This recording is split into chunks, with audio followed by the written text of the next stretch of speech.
Voici la traduction complète, fidèle et sans aucune censure, abréviation ou modification de sens du texte fourni, en français corrigé et fluide. Entre les jambes, l'odeur de poisson mort. Cette unique phrase, lancée avec fureur par le roi, décida du destin d'une nation entière et détermina qui devait vivre et qui devait mourir. Vous pensez connaître l'histoire d'Henri VIII et de ses épouses? Vous savez tout des alliances politiques, des exécutions et des divorces. Mais que diriez-vous si je vous révélais que la plus grande fracture dynastique du XVIe siècle ne fut causée ni par la religion, ni par la politique, ni même par un manque de beauté, mais par une odeur répugnante, nauséabonde, lors de la première nuit de noces? Que s'est-il réellement passé derrière les portes closes de la chambre royale en cette nuit fatidique de janvier 1540? Voici l'histoire de la façon dont le monarque le plus puissant d'Europe, un tyran qui défia le pape de Rome, fut vaincu par son propre nez, et comment la femme qu'il rejeta avec un dégoût physique se révéla finalement être la seule qui le trompa et survécut. Londres suffoquait sous l'étreinte de l'un des hivers les plus rigoureux dont ses habitants se souvenaient. L'année 1540 débutait sous le signe d'un vent glacial qui semblait porter avec lui la promesse de changements aussi froids et impitoyables que l'acier d'une hache. À l'intérieur des murs du palais de Whitehall, récemment reconstruit et resplendissant de magnificence, régnait une attente tendue. Le roi Henri VIII, un géant dont l'ombre s'étendait sur toute l'Europe, attendait sa quatrième épouse. Il avait 48 ans et n'était plus le chevalier aux cheveux d'or qui avait autrefois enchanté le monde. Il était désormais un homme obèse et malade, tourmenté par une douleur incessante due à un ulcère purulent à la jambe qui rendait son humeur imprévisible et explosive comme de la poudre à canon. Après la mort de son unique véritable amour, Jane Seymour, il s'était plongé dans le deuil, mais l'État exigeait des héritiers et plus encore des alliés. Son ministre principal, Thomas Cromwell, le cerveau de la Réforme, l'avait convaincu qu'une alliance avec les princes protestants d'Allemagne était le seul moyen de protéger l'Angleterre des forces conjuguées de la catholique France et du Saint-Empire romain germanique. Et la clé de cette alliance était-elle, Anne de Clèves, la sœur de 24 ans du duc de Clèves. Henri avait consenti au mariage par procuration, séduit par le portrait d'Holbein qui représentait une jeune femme aux traits délicats et au charme discret. Il attendait une sauveuse, une alliée, et peut-être un réconfort à ses maladies. La première rencontre à Rochester fut un désastre. Anne, élevée dans une résidence allemande rigide et provinciale, dépourvue de la grâce de la cour de France que l'Angleterre imitait, décida de lui faire une surprise. Déguisée, elle se précipita vers lui, comme c'était l'usage dans les romans chevaleresques. Mais Henri, malade et irrité, ne saisit pas le romantisme. Il vit une femme grande et gauche, au visage marqué par les cicatrices de la variole que le peintre avait habilement dissimulées. Son nez était trop long, ses manières maladroites. Je ne l'aime pas, grogna-t-il à Cromwell, se sentant trompé comme un marchand à qui l'on aurait vendu un cheval boiteux. Mais se rétracter était trop tard. Les accords étaient signés, la dot convenue, l'Europe observait. Le 6 janvier, le mariage fut célébré, froid, formel, dépourvu de toute joie. Henri accomplissait son devoir avec l'expression d'un homme qui se rendait à l'échafaud plutôt qu'à l'autel. Anne, qui parlait à peine l'anglais, ressentait le froid détachement qui émanait de son nouvel époux, et son cœur se serrait sous une peur plus forte que l'admiration pour la couronne. Vint la nuit de noces. Les serviteurs, avec une sollicitude obséquieuse, déshabillèrent Anne, la revêtirent de la chemise de nuit la plus fine, la parfumèrent de pétales de rose, et l'allongèrent dans l'immense lit à baldaquin brodé d'or et de perles. La chambre était lourde de l'odeur de cire, d'encens et de la chaleur du feu de cheminée. Puis il entra. Henri était immense dans sa robe de chambre bordée de fourrure. Il respirait lourdement. Chaque pas révélait la douleur de sa jambe malade. Il avait bu davantage de vin pour se donner du courage. Il était le roi. Il accomplissait son devoir envers l'Angleterre. Il se rappelait Anne Boleyn, son feu et son venin. Il se rappelait Jane, sa douceur et son calme. Celle-ci n'était qu'une nécessité. Il s'assit au bord du lit. Le matelas s'affaissa profondément sous son poids. Anne gisait immobile, comme une biche effrayée, à peine respirante. Il la regardait à la lueur tremblante des chandelles. Elle n'était pas belle, pas même jolie, mais le devoir était le devoir. Il devait engendrer un héritier, renforcer l'alliance. Il se pencha lourdement vers elle, écarta la couverture. Sa main massive se posa sur son épaule et la tira pour l'embrasser. Et à cet instant, il se figea. Ses narines frémirent. D'abord il renifla avec incrédulité, puis avec une terreur croissante. Ce n'était pas simplement l'odeur d'un corps non lavé, à laquelle les cours du XVIe siècle étaient largement habitués. Ce n'était pas de la sueur, c'était autre chose, quelque chose de pénétrant, nauséabond, acide et répugnant. Il se rejeta en arrière, son visage devint écarlate. Anne, terrifiée, le regardait. Henri se pencha à nouveau, non vers sa bouche, mais plus bas, vers son corps dissimulé sous la chemise, et fut littéralement repoussé comme par un coup. Il toussa, se couvrant la bouche de la main. Ses yeux se remplirent d'un dégoût qu'il ne chercha même pas à cacher. Seigneur Dieu, râla-t-il. Qu'est-ce que c'est que cela? L'odeur était indescriptible, l'odeur de quelque chose de rance, de quelque chose de mort. Il bondit du lit, manquant presque de tomber quand sa jambe malade céda. Madame, rugit-il, mais il se retint aussitôt, ne voulant pas que les gardes entendent. Il pointa un doigt tremblant vers elle, ses lèvres frémissant de rage et de nausée. Il se retourna et sortit en boitant de la chambre, claquant violemment la porte. Elle resta seule dans l'immense lit froid, tremblant de peur et d'incompréhension. Cette nuit-là, le roi dormit dans une autre chambre, et la nuit suivante, et toutes les suivantes. Le lendemain matin, lorsque Thomas Cromwell demanda timidement à Sa Majesté ce qu'il pensait de la nouvelle reine, Henri, le teint terreux, l'empoigna par le col. Je ne peux pas, murmura-t-il en postillonnant. Je l'ai laissée telle qu'elle était, vierge, je ne peux pas la toucher. Entre les jambes, ça sent le poisson mort. Cette nuit fatidique devint le commencement de la fin, non seulement du mariage, mais aussi de l'un des hommes les plus puissants d'Angleterre. L'humiliation du roi se transforma en secret d'État qu'il fallait anéantir. Si vous ne voulez pas manquer comment les médecins royaux et les sages-femmes tentèrent de guérir la reine, comment Thomas Cromwell essaya désespérément de sauver sa propre tête pendant que le roi cherchait du réconfort ailleurs, abonnez-vous absolument à notre chaîne et activez la cloche. Et nous voulons connaître votre avis. Pensez-vous qu'Anne souffrait réellement d'un trouble inconnu ou était-ce quelque chose de plus sinistre? Écrivez vos théories dans les commentaires ci-dessous. L'échec de la première nuit de noces pesa sur Whitehall comme un linceul. La déclaration du roi, lancée à Cromwell dans un accès de rage, ça sent le poisson mort, cessa d'être une simple insulte, elle devint une question d'État. Henri VIII était un homme guidé non seulement par la politique, mais aussi par son ego, son orgueil et ses superstitions. Il était profondément convaincu que Dieu bénissait ou maudissait ses unions. L'union avec Catherine d'Aragon avait été maudite par l'absence de fils mâle. L'union avec Anne Boleyn avait été maudite par des sortilèges et des trahisons. Cette union avec Anne de Clèves était, selon lui, maudite par le dégoût physique qu'il interprétait comme un signe du ciel. Il ne pouvait se forcer à accomplir son devoir conjugal. La seule pensée de s'approcher à nouveau d'elle lui provoquait des nausées. Il déclara à ses conseillers que sa nature se rebellait contre elle.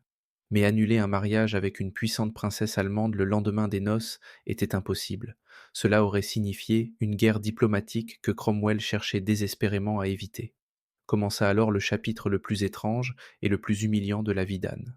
Thomas Cromwell, dont la vie ne tenait qu'à un fil, se retrouva dans une position désespérée. C'était lui l'architecte de ce mariage. Si le mariage échouait, il tomberait avec lui. Cromwell agit en secret.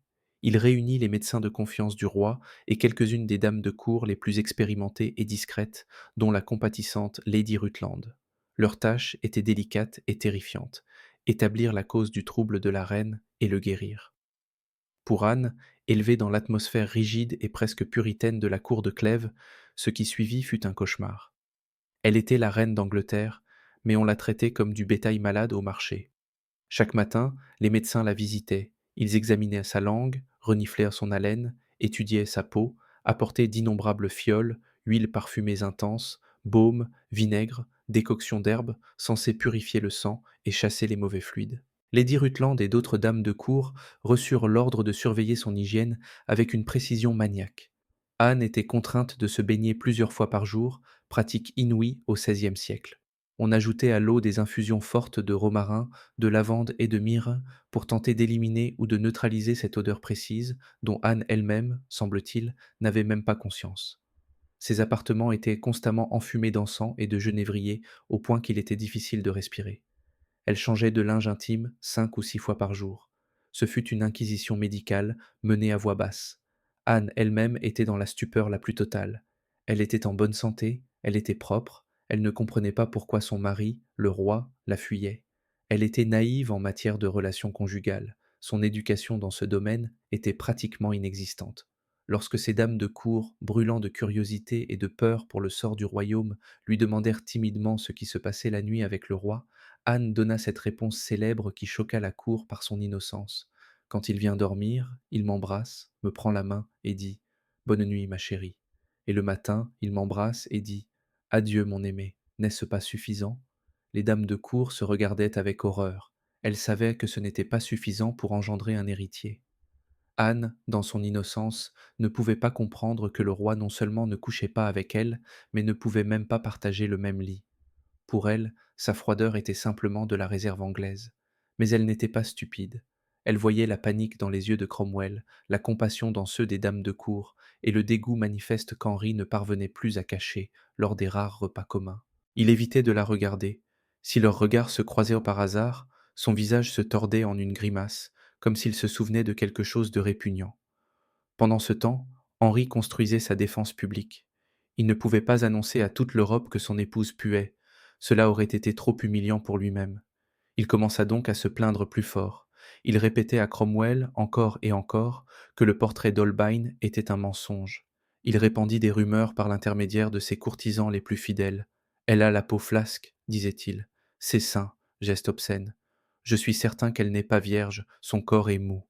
Il suggérait que son odeur désagréable n'était pas simplement une caractéristique physique, mais le signe d'une corruption morale, la preuve qu'elle avait été souillée par un autre homme avant lui. C'était un mensonge, mais un mensonge auquel il voulait désespérément croire. Cela justifiait son dégoût, transformait son répugnance physique en indignation morale. L'odeur de poisson mort devint dans son esprit l'odeur du péché, l'odeur de la tromperie que Cromwell lui avait imposée. Et tandis que les médecins tentaient en vain de laver Anne, Henri regardait de plus en plus souvent dans une autre direction. Son regard s'arrêta sur une jeune dame de cour fraîche et insouciante, dont le nom était Catherine Howard.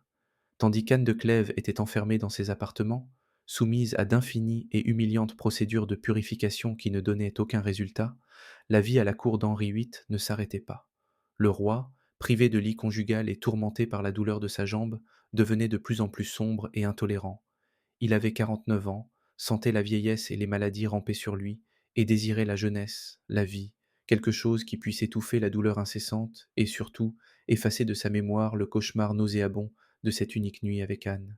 Il avait besoin non seulement d'une épouse, mais d'une confirmation de sa virilité, de son pouvoir, de son droit divin, et il trouva cette confirmation sous la forme la plus inattendue. La cour des Tudors était un nid de serpents où les grandes familles luttaient pour l'influence, utilisant leurs filles comme des pions. La famille Howard, l'une des plus anciennes et ambitieuses d'Angleterre, avait subi une défaite écrasante lorsque leur candidate Anne Boleyn avait perdu la tête sur l'échafaud. Ils désiraient maintenant une revanche, et leur nouvelle arme était la jeune nièce du duc de Norfolk, une adolescente nommée Catherine Howard. Elle avait tout juste 19 ans. Elle était l'exact opposé d'Anne de Clèves, petite, gracieuse, aux cheveux châtains, aux yeux malicieux et coquins. Elle incarnait la jeunesse, peu instruite, frivole et totalement charmante dans sa spontanéité. Elle riait fort, dansait avec enthousiasme et flirtait sans vergogne.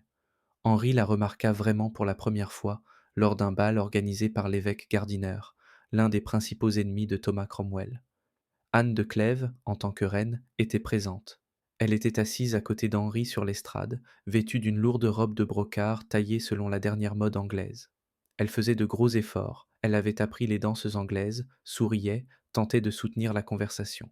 Mais pour Henri, sa présence était une torture. Il croyait ou pensait sentir une faible émanation de cette odeur précise. Malgré tous les parfums et l'encens, il restait assis à fixer sombrement devant lui, le visage marqué par l'ennui et le dégoût. À ce moment-là, Catherine Howard entra dans la salle. Elle portait une robe bleu vif qui soulignait sa taille fine.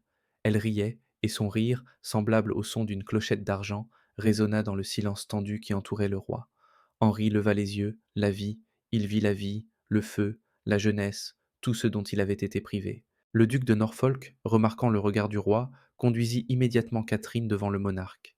Elle fit une profonde révérence, et lorsqu'elle releva les yeux, il n'y avait en eux aucune ombre de peur, seulement un audacieux flirt.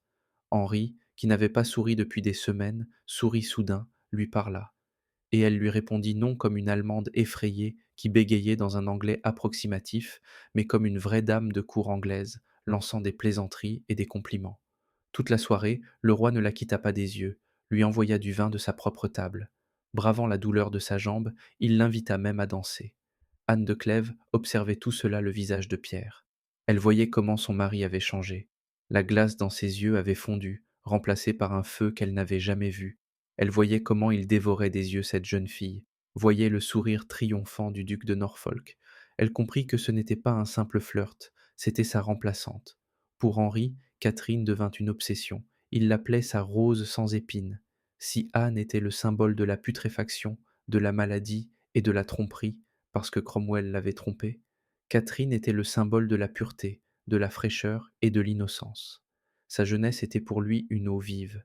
Il commença à la couvrir de cadeaux, passer de plus en plus de temps avec elle, organiser des rencontres secrètes, et son dégoût pour Anne grandissait chaque jour. Désormais, il avait non seulement une raison de se débarrasser d'elle, l'odeur, mais aussi une puissante motivation. Catherine. Les murmures à la cour se transformèrent en bavardages bruyants. Tout le monde voyait que la reine était en disgrâce et qu'une nouvelle favorite avait déjà été choisie. La position d'Anne devint non seulement humiliante, mais dangereuse. Anne Boleyn avait été remplacée, et ce remplacement lui avait coûté la tête. La peur, qui avait jusque-là sommeillé dans le cœur d'Anne de Clèves, commença à s'éveiller. Elle était dans un pays étranger, sans alliés, mariée à un tyran qui la haïssait et qui avait déjà trouvé sa successeur. L'odeur de poisson mort, réel ou imaginaire, devenait l'odeur de sa mort inévitable. Et l'homme qui l'avait amenée en Angleterre, Thomas Cromwell, était trop occupé à sauver sa propre peau pour la sauver, elle. Le printemps 1540 fut empli de poison. La cour se divisa en deux factions. D'un côté, Thomas Cromwell qui tentait désespérément de conserver le pouvoir et de sauver l'alliance protestante qu'il avait construite avec tant de soin. Il suppliait le roi de réessayer, insistait sur le fait que la reine était une femme vertueuse et qu'avec le temps, Sa Majesté pourrait accomplir son devoir. De l'autre côté, la faction des Howard, menée par l'astucieux duc de Norfolk, qui chaque jour murmurait au roi les grâces de la jeune Catherine Howard et la honte qu'il y avait à rester marié à une jument flamande. Mais le facteur décisif ne fut ni Cromwell ni Norfolk, ce fut Henri lui-même. Son dégoût pour Anne de Clèves s'était transformé d'une répugnance personnelle en obsession politique. Il était convaincu que cette union était maudite. Il ne pouvait engendrer d'héritier avec une femme dont l'odeur, selon ses propres mots, aurait pu empoisonner tout le château. Il avait besoin d'un divorce, et il en avait besoin rapidement. Mais comment annuler un mariage légalement contracté et approuvé par l'Église d'Angleterre? Henri avait besoin d'un prétexte irréfutable. La première victime sur la route de la liberté du roi fut l'homme qui avait gouverné l'Angleterre d'une main de fer pendant 10 ans, qui avait dissous les monastères et lui avait apporté deux épouses, Anne Boleyn et Anne de Clèves. Thomas Cromwell tomba lui-même dans le piège. Henri, dont la colère était alimentée par l'humiliation de la nuit de noces et les tentations d'un nouvel amour, avait besoin d'un bouc émissaire, et Cromwell était le candidat idéal. Norfolk et ses alliés présentèrent au roi des preuves que Cromwell n'était pas seulement un ministre incompétent qui lui avait imposé une épouse laide, mais aussi un hérétique qui promouvait secrètement des idées protestantes radicales. Le 10 juin 1540, Thomas Cromwell fut arrêté en pleine réunion du conseil privé. Ce fut un choc pour toute l'Angleterre. L'homme qui semblait tout-puissant fut capturé, dépouillé de tous ses titres et jeté à la tour. Sa culpabilité était prédéterminée. Il fut accusé de trahison et d'hérésie, mais tout le monde à la cour savait la vraie raison de sa chute. Il était l'architecte d'un mariage fondé sur la tromperie, le portrait d'Holbein, et qui avait conduit au désastre de cette nuit de noces répugnante. L'odeur de poisson mort coûta la tête à Cromwell. Il fut exécuté le 28 juillet, le même jour où le roi épousa secrètement la jeune Catherine Howard. Une fois Cromwell éliminé, la voie vers l'annulation était ouverte. Henri ne pouvait pas utiliser l'odeur comme motif officiel. C'était trop honteux et trop subjectif. Les avocats et les évêques du roi cherchèrent frénétiquement une échappatoire et la trouvèrent. D'abord, ils s'accrochèrent à un ancien contrat de fiançailles rompu d'Anne avec le fils du duc de Lorraine. Bien que les deux parties aient confirmé que les fiançailles étaient annulées, les avocats royaux déclarèrent que cela créait un empêchement d'irriment et qu'Anne n'était pas libre de se marier. Ensuite, et ce fut décisif, le mariage n'avait jamais été consommé. Henri était prêt à toutes les humiliations pour se libérer d'elle. Il revint devant le conseil privé et les plus hauts dignitaires ecclésiastiques pour donner des témoignages détaillés, graphiques et totalement humiliants. Il décrivit sa déception à Rochester, la peau flasque, et décrivit, bien qu'avec des mots plus contenus que ceux utilisés avec Cromwell, le dégoût physique qui l'empêchait de la connaître charnellement. Il jura que sa nature était tellement répugnée par ses caractéristiques désagréables qu'il était impuissant uniquement avec elle. Il força même ses médecins à l'examiner pour confirmer qu'il était parfaitement capable de relations conjugales avec d'autres femmes, mais pas avec celle-ci. Ce fut une farce, mais une farce soutenue par la menace de la hache. Le 24 juin, il fut demandé à la reine Anne de quitter la cour. On lui dit que c'était pour son bien, à cause de la menace de la Suette, une épidémie. Mais elle savait la vérité. Elle fut envoyée au palais de Richmond, pratiquement en résidence surveillée. Elle était seule dans la terreur, s'attendant à tout moment à voir arriver les gardes pour la conduire à la tour, comme sa prédécesseur. Elle ne savait pas ce qui l'attendait, divorce ou mort. Elle priait, se rappelant les paroles de sa mère, selon lesquelles la cour d'Angleterre était un endroit où les reines ne vivaient pas longtemps. L'isolement d'Anne au palais de Richmond fut une torture. Chaque grincement de porte, chaque bruit de bottes dans le couloir faisait s'arrêter son cœur. Elle savait ce qui était arrivé à Anne Boleyn. Elle savait de quoi son mari était capable lorsqu'il était mécontent. Elle était une étrangère sans le moindre allié. Cromwell, son seul défenseur, attendait lui-même l'exécution dans la tour. Les jours s'écoulèrent dans une agonie d'attente. Début juillet, une délégation du roi vint la voir. Elle comptait les plus hauts dignitaires du royaume, dont le duc de Suffolk et l'archevêque Cranmer. Anne les reçut pâle mais composée. Elle s'attendait au pire, accusation de trahison, de sorcellerie, ou peut-être ce trouble que ses médecins avaient désespérément tenté de guérir. Mais ce qu'on lui proposa fut à la fois choquant et, d'une certaine manière, miséricordieux. On l'informa qu'un tribunal ecclésiastique, après avoir examiné une question de grande importance, était parvenu à la conclusion que son mariage avec le roi Henri VIII était invalide. Les motifs furent exposés dans un langage juridique pompeux, un contrat préexistant avec le duc de Lorraine et surtout l'absence de consentement intérieur du roi qui avait empêché la consommation physique du mariage. On ne mentionna pas l'odeur, c'était trop vulgaire pour les documents officiels. On déclara simplement que le roi ne pouvait pas et ne pouvait pas la considérer comme son épouse. Anne écoutait, son esprit fonctionnant à toute vitesse. Elle s'attendait à ce qu'elle proteste, pleure, menace de faire appel à son frère, le duc de Clèves. On se souvenait de la lutte de 20 ans de Catherine d'Aragon qui, jusqu'à sa mort, s'était proclamée la seule reine légitime. On était prêt à briser sa résistance.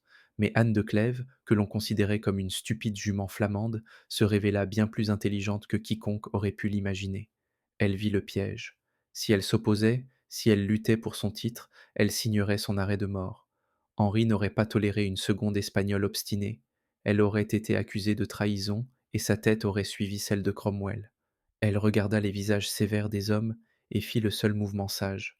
Elle accepta, à leur stupeur totale. Elle accepta non seulement, mais exprima même du soulagement.